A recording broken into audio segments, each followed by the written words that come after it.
pouvais rien faire. Le maudit Rottweiler arrêtait pas de m'attaquer, même s'il me connaissait très bien, mais il arrêtait pas de hurler. Je l'ai capoté. Je me suis mis à hurler moi aussi. Il en reste un paragraphe. Regarde, c'est pas long. Bon, regarde. Lâche pas, Richard. On va prendre le temps de faire les choses correctes, là. 18 coups de couteau. C'est dans le journal le lendemain. La police compte les coups, pas moi. Le plus bizarre, c'est quand le maudit chien n'est pas mort tout de suite. J'aurais pu ajouter un dernier coup, mais non. Comme si le moment était passé de toute façon. Régis était mort. Son chien était mourant. Moi, j'étais là, debout dans l'embrasure de la porte de la salle de bain, le couteau ensanglanté, tremblant et dégoûtant au bout de mon bras. J'ai coupé la corde et j'ai décroché mon ami. C'est très drôle, hein? Je n'ai pas eu le courage de le transporter jusqu'au lit, ni la force, à vrai dire. Je l'ai laissé là, couché dans la baignoire. Après, j'ai pensé que j'aurais pas dû faire ça. Un pendu se décroche pas tout seul avec son couteau. Je suis retourné près du chien. Un des trous faisait des bulles à travers la fourrure noire. Je me suis assis par terre près de lui et j'ai attendu. Plus de bulles. Je me suis levé. Je suis allé laver l'arme dans l'évier de la cuisine et je l'ai remise dans le tiroir. J'ai composé le 911 et je suis parti. Quand j'ai ouvert la porte, le chat est sorti lui aussi. J'ai laissé la porte ouverte pour quand il reviendrait. Voilà. Merci. Merci. C'est un équilibre entre de l'humour et en même temps, ça reste un polar. Ça reste qu'il y a quand même il y a du sang. C'est un roman policier, il faut qu'il y ait un crime. C'est ça. Il faut qu'il y ait quelque chose qui se passe. Si c'est juste drôle, c'est pas drôle. C'est vrai. À ton tour. Moi, je vous précise d'abord que ça se passe dans le Far West de 1860, Far West américain. Et je vous lis le début du chapitre 11. Il est bien imbécile celui qui a appris aux frères Totten, c'est mes Dalton à moi, aux frères Totten, que dans la ville de Sacramento, le bureau du shérif, de même que la prison, ont brûlé avant-hier dans la soirée. Les criminels qui ne savaient pas où aller pour se ravitailler sans embûche en pièces d'or toutes neuves sont maintenant sur une piste saillant à merveille à leur capacité cognitive d'escargot congelé. En tant que tête de nœud professionnelle, les 4 Totten sont durs à battre. Ils passent en moyenne la moitié de chaque année en tôle. Ils en profitent pour subir une désintoxication involontaire, s'adonner à des travaux forcés et à se coucher tôt, vu qu'il n'y a rien d'autre à faire derrière les barreaux. Ils finissent donc par quitter les pénitenciers dans une forme insolente et désespérante. Et naturellement, on leur dit au revoir en leur rendant leurs armes. Ainsi, quand ils sortent, ils ont l'air de taures au printemps, des petites taures. Ce quatuor de génie qu'on dirait lobotomisé de naissance se nomme Garrel, Meckel, Checkle et Tyrrell Totten. Rien ne les distingue vraiment sinon leur visage, puisqu'ils sont si différents que jamais on ne pourrait croire qu'ils ont été allaités par la même mère. Et pourtant, c'est bel et bien Maman Totten qui leur a donné la tétée imbibée de whisky. C'est drôle parce que dans son livre, Léna, il y a un qui s'appelle Leslie Smetrich. Ah oui, Leslie Smetrich. Il y a Carla Mité. Ouais. La famille Mité, M-I-T-A-Y. Ouais. T'as Carla Mité, Lénore Mité et Molly Mité. Lénore Mité puis Molly Mité, c'est parce qu'il était dans un cirque. Il travaillait dans un cirque. Regarde. Juste ça. On voit que l'humour est très différent. Chez Richard, c'est un humour qui est un peu plus... des petits commentaires, des petites choses. Parce que pour Ghislain, c'est vraiment des jeux de mots. De toutes sortes. Moi, j'aime ça qu'on puisse faire de l'humour de toutes sortes de façons. Tu sais, comme Richard disait, je suis un note de bas de pagiste. Puis là, je trouvais ça super aussi, savoureux parce que moi aussi, j'aime ça, les notes de bas de page. Et donc, tu peux faire de l'humour par le rythme, par la forme, par le fond, par le jeu avec le vocabulaire, justement. C'est jouissif. Oui, mais les bas de page, moi, j'en ai 26. Toi, t'en as pas mal aussi. Oui. J'ai même un chapitre qui est composé uniquement de notes de bas de page. C'est un chapitre au complet. Ah oui. Mais les critiques d'art littéraires n'ont pas beaucoup aimé ça. C'est pas correct dans le roman policier. Il ne faut pas rire dans le roman policier. Ça, c'est bizarre aussi parce que moi, on m'avait reproché ça pour l'inspecteur-specteur parce que reproché très peu. Là. La plupart du temps, les gens riaient plus qu'autre chose parce que un moment donné, dans le milieu d'une phrase, j'ai un X, un W, un signe de point d'interrogation, un signe de pourcent. En tout cas, des caractères qui n'ont pas rapport. Puis là, je mets une note de bas de page, puis je dis, excusez, mon chat vient de passer sur mon clavier. Là, c'est sûr que le lecteur, il décroche du tout, mais il y a du fun. Ben, oui. Puis moi, je leur dis, regardez, il y a quelqu'un en arrière qui est en train d'écrire, puis c'est moi. Ben, oui. Les lecteurs aiment ça. Ben oui. Mais les experts... les puristes n'aiment pas moins oui, ça. mais les puristes, le problème, c'est qu'ils en savent trop. Mais Ghislain et moi, on connaît des tueurs à gages, on peut arranger ça. Puis ils coûtent de moins en moins cher. Ben oui. Mais c'est intéressant de voir à quel point aussi on peut ajouter de l'humour à l'intérieur parce que sinon, ça peut être très sombre. Il y a des polars, des fois, qui... Il y en a que je peux pas lire parce que c'est trop pour moi. C'est trop d'images sanglantes, c'est trop de détails, c'est trop lourd. Tu dors pas bien par la suite, tu ne ressors pas avec quelque chose. On lit vos livres.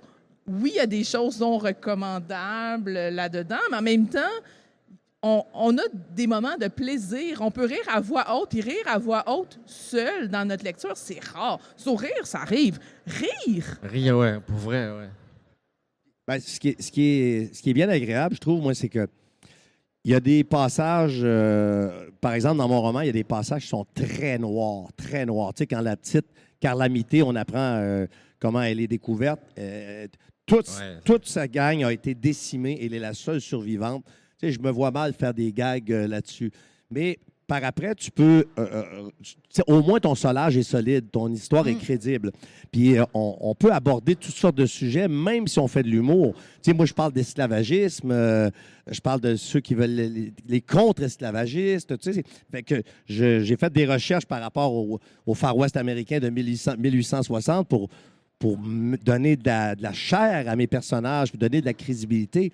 Puis même s'il y a de l'humour, ça ne veut pas dire que c'est pas crédible ou que ça ne peut pas être juste... Non, c'est sérieux malgré tout, là, parce qu'il y a quand même un fondement. Si c'était juste des blagues, ça ne fonctionnerait pas. Là, ou juste, voici tous les jeux de mots que je connais, ça ne fonctionne pas. C'est de vraies histoires. Puis Richard, dans ton cas, il est question d'aide médicale à mourir, par exemple. Ben oui, c'est ça. C'est avec un préadolescent. Donc, c'est touchy, comme on dit. Mais le problème, justement, de l'humour, le problème, c'est que le roman policier, c'est très codifié. Souvent, les critiques vont dire « Oh, c'est un petit peu en dehors des habitudes, des lois, du genre. Parce que les amoureux de romans policiers aiment le roman policier. Ils aiment que ce soit policier, ils aiment qu'il y ait une enquête, des meurtres, pour que ce soit résolu. Imagine que tu écris un roman policier où le crime n'est pas résolu. Ça ne se vendra pas parce que c'est impossible. Le problème, c'est que quand tu fais de l'humour, il faut le doser parce que le lecteur, il peut décrocher.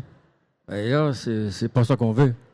Mais ce que ça fait, par contre, c'est que faut pas oublier que tous nos livres, c'est « Il était une fois ».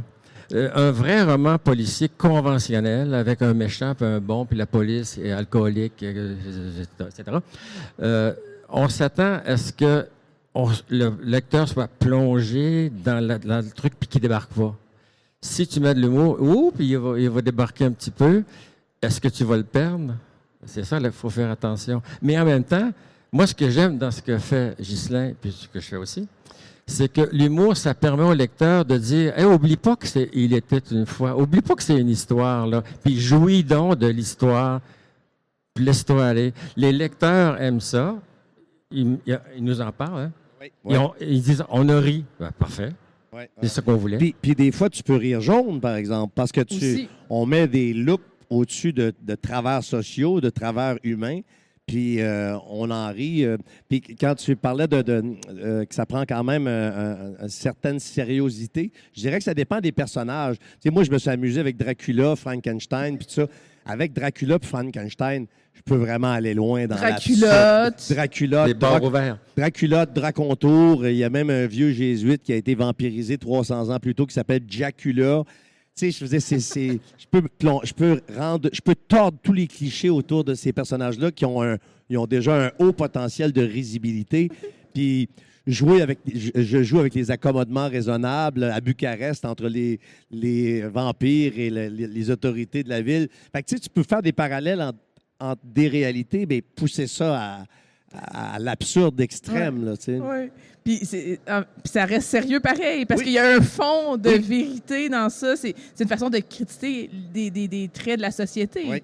C'est que c'est intéressant d'utiliser les mots. Oui, Et d'ailleurs, moi, je suis en contact des fois avec des policiers qui nous racontent des fois qu'ils se bidonnent pas à peu près, là, parce qu'ils se passent des affaires loufoques à mourir, de rire, mais ils sont en train d'enquêter sur des meurtres. Ben, oui, ça peut être cocasse. Ça même peut être cocasse si, aussi, oui. Forcément... En même temps, il faut... devant l'atrocité, devant la douleur, parce que c'est douloureux, son livre. C'est drôle, mais c'est douloureux aussi. Oui. Et c'est pas, dans le cirque, là, c'est pas un cadeau, là. Ben, moi, je pense à tout le travail intellectuel pour arriver à passer à travers une enquête sur un... Ça fait 15 ans, la mort. Ça fait 15 ans que le meurtre sur lequel Pagliaro enquête. Moi, je regardais toute la toile. La toile, je me disais, aïe, ça prend un méchant cerveau pour tisser ça. Ou tu es une araignée, puis on ne sait pas.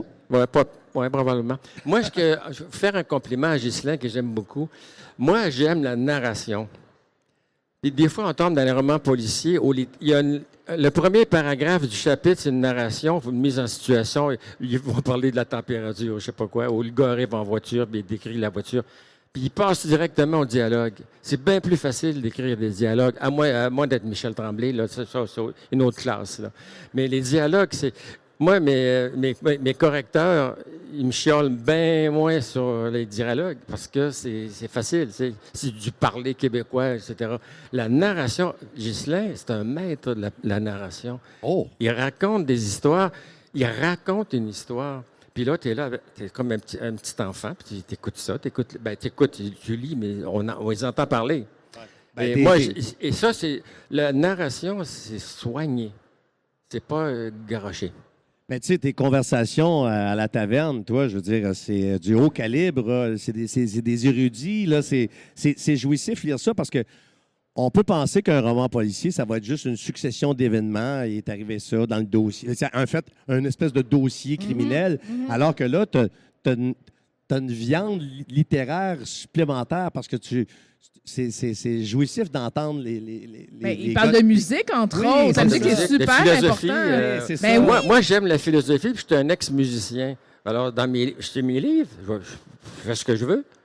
Alors, mes personnages, mon policier, il aime la philosophie, il aime la musique, il aime Schubert comme moi. C'est nos livres. On se livre à travers nos livres. Oui.